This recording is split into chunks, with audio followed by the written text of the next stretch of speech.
Les amis du Petit Jean Globe, soyez bienvenus. J'espère que vous êtes en forme ou que soyez bienvenus à la maison dans mon petit bureau pour cette vidéo consacrée au débrief de la première partie de saison du Paris Saint-Germain. Avant de commencer, les amis, vous l'avez vu sur Twitter, le Petit Jean Club s'associe avec la team PSG News. Thank you for friends for the project. Merci à eux pour ce nouveau projet, cette nouvelle aventure qui est lancée. Les prochains contenus vont arriver très prochainement sur YouTube, sur ma chaîne YouTube. Et on vous tiendra au courant évidemment sur les différents réseaux sociaux. On va commencer pour cette petite vidéo, le débrief Petit Jean Club Ligue 1 by PSG News maintenant. C'est parti.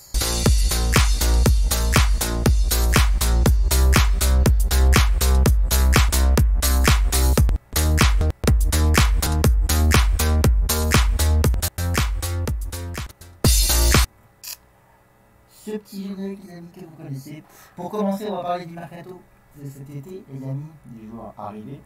Évidemment, avec la prolongation de Kylian Mbappé, l'option d'achat levée pour Nuno Mendes.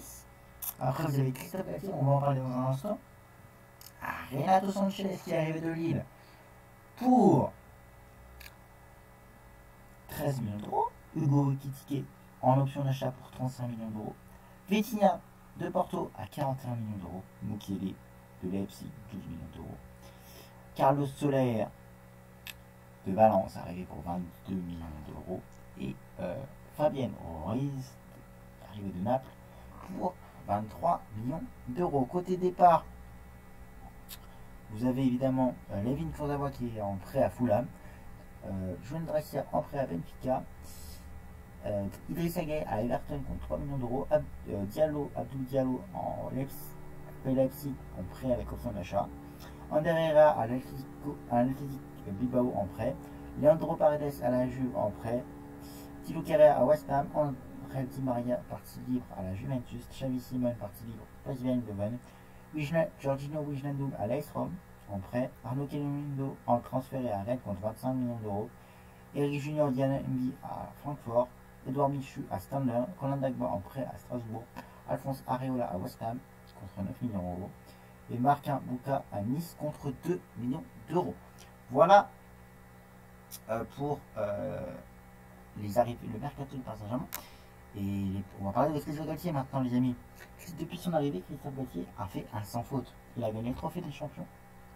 Il a gagné 6 matchs de préparation l'été dernier. Et là, premier Ligue 1, invaincu, 15 matchs joués, 13 victoires, 2 nuls. En Ligue des Champions, deuxième du groupe de l'EDC, mais invaincu. Je rappelle le groupe Juventus, Benfica et Maccabi Haïfa. Il y a 4 victoires, 2 fois le Maccabi et 2 fois la Juventus, 2 matchs nuls et 2 matchs face à Benfica, aller-retour. Mais toutes compétitions confondues, Christophe Galtier est invaincu. C'est un sans faute pour lui.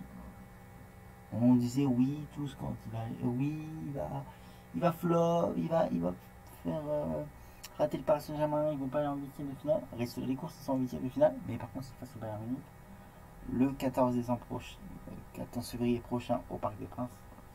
Ça va être un gros test, mais il y avait un test, on s'en souvenait. Face à la Juventus en Ligue des Champions au match aller. C'était un vrai test pour Christophe Galtier. Donc voilà. Bon, c'est quand même un vrai test pour Christophe Galtier. Le Bayern Munich, match aller 14 février prochain au Parc des Princes. Match retour le 8 mars à l'Allianz Arena. Par contre, ces victoires, on peut les dédier notamment ces 3 hommes là, la MNM. Mbappé, Neymar, Messi. Quelques stats là c'est qu'en Ligue 1, les amis. Mbappé en Ligue 1, 12 buts, 2 passes décisives en 15 matchs, il est meilleur buteur de la Ligue 1. Neymar, avant meilleur buteur, c'est des très grosses stats pour Neymar, comme Messi aussi. 3 ont des grosses stats. Neymar, 11 buts, 9 passes décisives en 15 matchs en Ligue 1. Messi, 7 buts, 10 passes D en 15 matchs. Énorme, les amis. En Ligue des Champions, Mbappé c'est 7 buts, 3 passes D. Neymar. Neymar, c'est 2 passes, 2 buts, 3 passes D en Ligue des Champions. Et Messi, c'est 4 buts et 4 passes décisives, les amis. Énorme. Énorme pour les stats de Lionel Messi en Ligue des Champions. Le Paris Saint-Germain est en feu en ce moment. La Coupe de France débutera après la Coupe du Monde, évidemment, en mois de janvier. Mais les 3 devant, et même Christophe Galtier, un effectif qui a le potentiel d'aller chercher la victoire en Ligue des Champions. C'est le Bayern Munich. Avec ce qu'ils font, là je vous remonte les stats. Premier Ligue 1 a vaincu le Bayern Munich qui a déjà été vaincu. Le Barcelone est invaincu. Comme Naples. Naples, ils ont perdu en Ligue des Champions. Mais en CL, ils sont très forts. Mais le Barcelone est le seul club encore. Ils sont invaincus en championnat, Ligue 1. Et en Ligue des Champions, ils sont terminés deuxième. C'est pas parce qu'ils ont perdu qu'ils sont terminés deuxième. Juste avec les matchs nuls face à Benfica et Benfica qui a très bien joué face au Maccabi Haifa en mettant 5 buts, c'est ce qu'il fallait pour qu'il passe premier.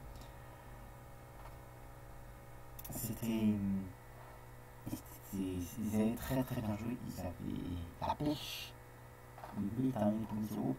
Ce groupe a été serré tout le temps. C'était juste entre les 2 premiers. Parce que le Bayern Munich, il n'y avait pas photo, ils n'étaient pas concernés par c'était juste le Paris Saint-Germain et le Benfica qui étaient au coude à coude, première place, deuxième place, première place, deuxième place. Au final, Benfica termine premier, Paris Saint-Germain termine deuxième, et hérite malheureusement du Bayern Munich. Ce sera un gros test, pardon. En de finale. Le Paris Saint-Germain a déjà battu le Bayern Munich, vous vous en souvenez, c'était il n'y a pas longtemps. 2021, on s'en souvient tous. Et même ils avaient battu le Barça aussi, la même année. 2 gros perdants éliminés par le Paris Saint-Germain, c'était pas mal. Donc le Paris Saint-Germain a les capacités pour. Mais est-ce que après la Coupe du Monde, les internationaux ne vont pas être trop fatigués, même s'il y a un mois de rab après, parce que Ligue des Champions en février, à voir, et espérons qu'il n'y ait pas de blessure grave à la Coupe du Monde pour les internationaux, et notamment pour les 3 de demain, qui sont indispensables. Je vous rappelle, je vous remonte les stats en Ligue 1, les champions c'est tout aussi fou, les amis. Donc, affaire à suivre. Voilà les amis pour cette petite vidéo. J'espère que ça vous aura plu. Les amis, je vous rappelle que le Petit Jean Club s'associe avec la team PSG News pour les prochains, pour une nouvelle aventure, les amis. Thank you for my friends for the project. Encore une fois, de nouveaux contenus, comme je vous l'ai dit en début de vidéo, vont arriver très prochainement sur ma chaîne YouTube et sur nos comptes Twitter, évidemment. Je vous tiendrai au courant. Bien sûr, on suivra également la Coupe du Monde qui débute ce week-end. Les Bleus rentrent mardi prochain en compétition.